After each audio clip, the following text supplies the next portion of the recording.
वल्इस्लामु दीनी। अस्सलाम वालेकुम वरहमतुल्लाहि वबरकातुहू। वालेकुमुस्सलाम वरहमतुल्लाहि वबरकातुहू। क्या हाल है सबका, ठीक है? अल्हम्दुलिल्लाह। आपने हरूफे तहज्जी की खड़े ज़बर खड़ी ज़ेर उल्टा पेश के साथ प्रैक्टिस की? यस जी। तो आपको समझ आ गया क्या करना है उसको? खड़े ज़बर खड़ी ज़ेर और उल्टा पेश वाले हरूफ को क्या करना है? खींचना है। कितना खींचेंगे? एक अलिफ या दो हरकत, ठीक है? तो ये हमारे खड़ा ज़बर खड़ी ज़ेर और उल्टा पेश जो है वो 3 चीजें हो गई थी, और बकिया जो 3 चीजें थी 6 में से वो 1, 2 और 3, ठीक है? इसमें हरूफे मद्दा भी इसको बोलेंगे। पास कारी जब आपको या कारियां पढ़ाएंगी तो क्या होगा कि हरूफे मद्दा, देखो बेटा इस लेसन में हरूफे मद्दा किधर किधर है, अलिफ मद्दा दिखाओ, वाव मद्दा दिखाओ और या मद्दा दिखाओ, ठीक है? तो इसको हरूफे मद्दा भी कहेंगे, और जिस हरूफ पे अदा हो रही होगा उधर मतलब यहाँ मद्दे असली हो रही है, ठीक है? तो सबसे पहले देखिए बेटा लिखा हुआ नंबर 1 पे क्या आएगा कि जबर के बाद हाली अलिफ हो।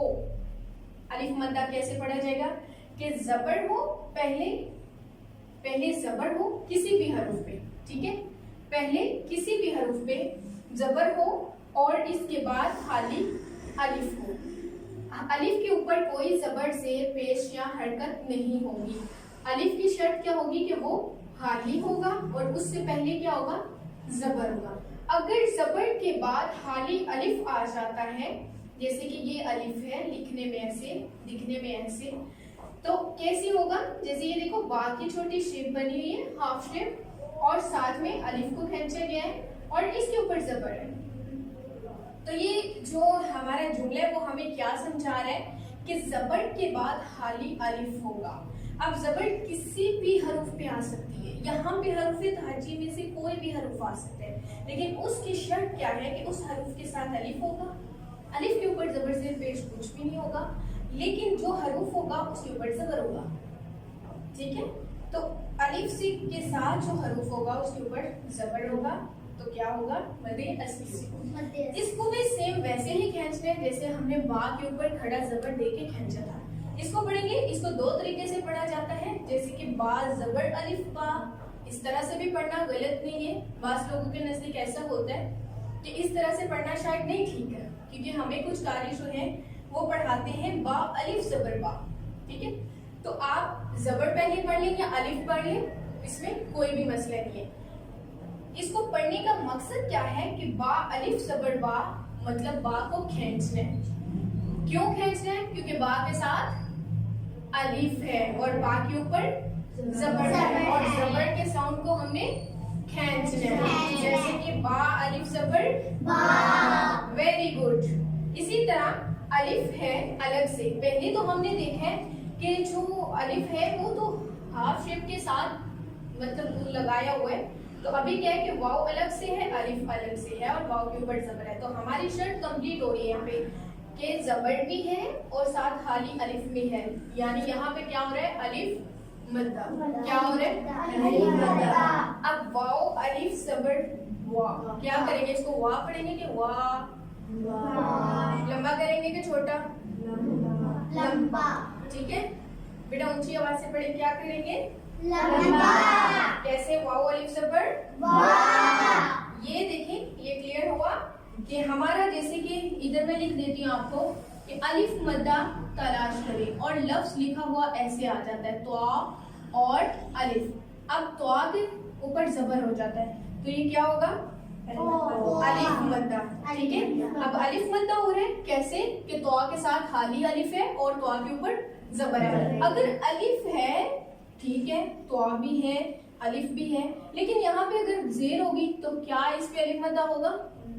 नो। और अगर यहाँ पे हम पेश लगा देते हैं तो क्या यहाँ पे होगा? नहीं। शर्त क्या है कि कब होगा? जब इसके ऊपर जबर होगा। कब होगा? जब इसके ऊपर जबर होगा। अब त्वा अलिफ जबर समझ आ गई? यस। जी, ऑनलाइन क्लासेस वाले बच्चों को भी है कि अगर समझ नहीं आ रही रही तो आप कमेंट कर सकते हैं, आप पूछ सकते हैं, आपके क्वेश्चन के जो है आंसर वो बाद में दे दिए जाएंगे। अभी बात आ रही है नंबर 2। पहला तो हमने सीख लिया कि खाली अलिफ होगा, उससे पहले जबर होगा और अलिफ मद्दा होगा। अब आ जाता है या मद्दा। ठीक है, अब या मद्दा कैसे होती है?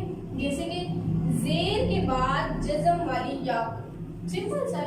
पहले क्या था कि जबर के बाद खाली अब आ गए।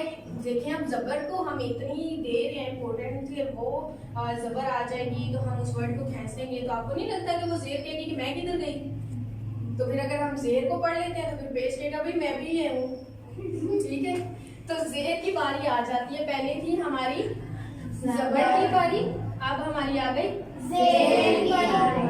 अब जेर को हमने क्या करना है जी? जेर भी कह रही है कि मुझे भी ऐड करो, कोई बात नहीं, हम इसको भी ऐड कर रहे हैं। जेर के बाद जज़म वाली या होगी। ठीक है, Yes. जैसे ये था तो और इससे पहले जबर, अब क्या आएगा? कोई भी हरूफ होगा तो उसके नीचे जेर होगी और साथ शर्त क्या होगी कि या। जो या है वो इस तरह से भी आ सकता है और या इस तरह से भी आ सकता है। ठीक है, Yes. अब ये देखें, ता तो है, नीचे जेर भी है, अब साथ क्या है? या जज़म। तो अब क्या पढ़ेंगे? ता या जेर ती। अब ती को भी उसी तरह खींचेंगे जैसे किसी ता के नीचे खड़ा जेर हो और हम उसको खींचते हैं।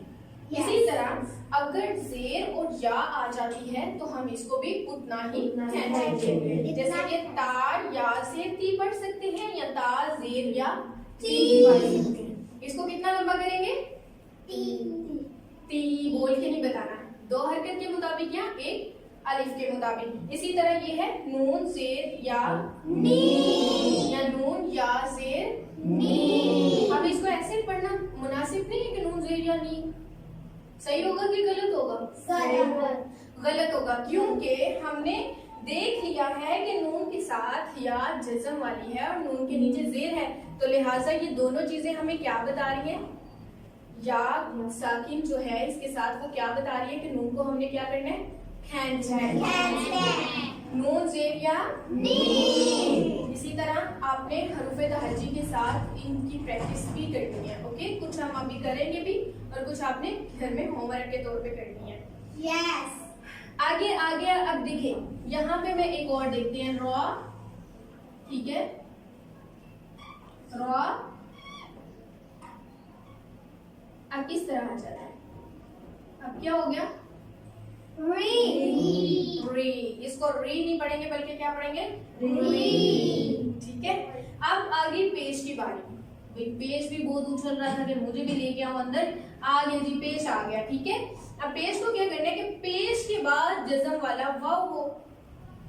अब देखें ये 3 हरफे मतलब 3 चीजों पे होती है, अलिफ, वाव और या। ठीक है, अलिफ मद्दा, वाव मद्दा, या मद्दा। ठीक है, अब यहाँ पे देखें कि उन्होंने कहा है कि पेश के बाद जज़म वाला वाव। अगर किसी भी हरूफ के ऊपर पेश है और उसके साथ क्या है? जज़म वाला वाव है, तो हम क्या करेंगे? वहां पे मदे असली करेंगे, वाव मद्दा करेंगे। जैसे कि देखें, सा पेश वाव सू या सा पेश वाव सू।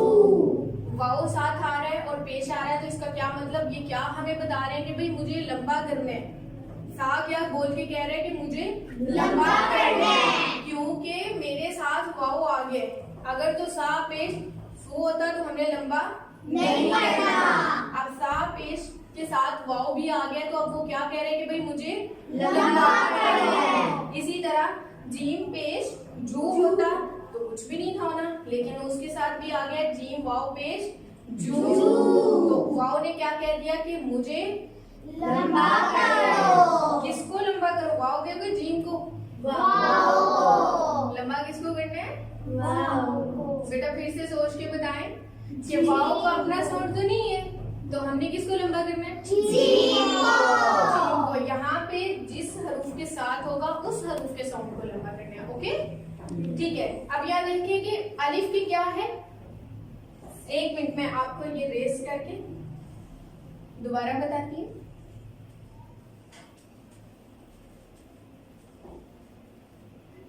जी बेटा, अब ये थे घर। अलिफ, अलिफ किस तरह आएगा तो पता चलेगा कि इस हरूफ को लंबा करना है। वाव जज़म में आएगा तो पता चल जाएगा, या जज़म में आएगा तो पता चल जाएगा।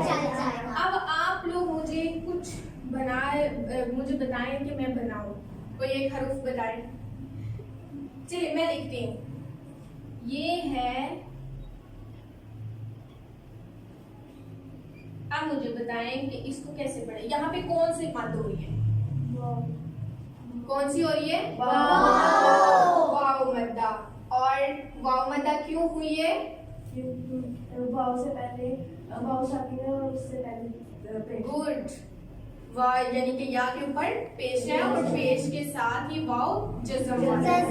तो इसने क्या किया? या को लंबा किया। ठीक है। इसी तरह अगर हम करते हैं कि बा, ये देखो बा के नीचे जेर और या जज़म वाली, तो ये क्या है?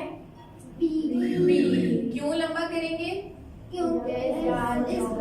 या के साथ जज़म है और उससे पहले क्या है?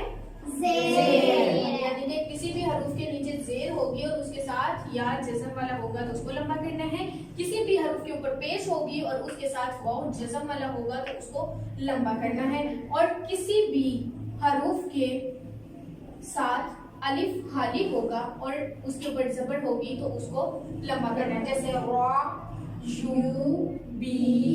ठीक है। इसी तरह कुरान पाक में कहीं भी अगर ये 6 हरूफ आ जाते हैं, खड़ा जबर खड़ी जेर और उल्टा पेश, और इसी तरह अगर अलिफ मद्दा, वाव मद्दा, या मद्दा कहीं भी आपको आ जाता है, इंशाल्लाह जैसे जैसे आपको समझाया जाएगा तो नेक्स्ट जब आप लोगों की क्लासेस होंगी जिसमें प्रैक्टिकली करके दिखाया जाएगा, आपको कुरान पाक का 30वां पारा जब स्टार्ट करवाया जाएगा तो उसमें इन सारी चीजों के जो है वो अंडरलाइन किया जाएगा, अप्लाई करना भी सिखाया जाएगा और उसमें से तलाश करना भी, आपको ढूंढना भी आना चाहिए। तो फिलहाल इसकी हम प्रैक्टिस करेंगे हरूफ तहज्जी के साथ, ठीक है, कि किस तरह से हम लोग उसके साथ अलिफ लगाएंगे, जबर के साथ अलिफ लगा के उस हरूफ को लंबा करेंगे, और किसी भी हरूफ को पेश लगा के उसके साथ वाव जिस्म करके उसको लंबा करेंगे, और किसी भी हरूफ के साथ जेर लगा के और उसके साथ या जिस्म लगा के उसको लंबा करेंगे। तो ये था मदे असली के 6 रूल, ठीक है, जिनके ऊपर कुरान पाक में कहीं भी आए हमने इनके साउंड को एक हरकत के बजाय 2 हरकत लंबा कर दिया।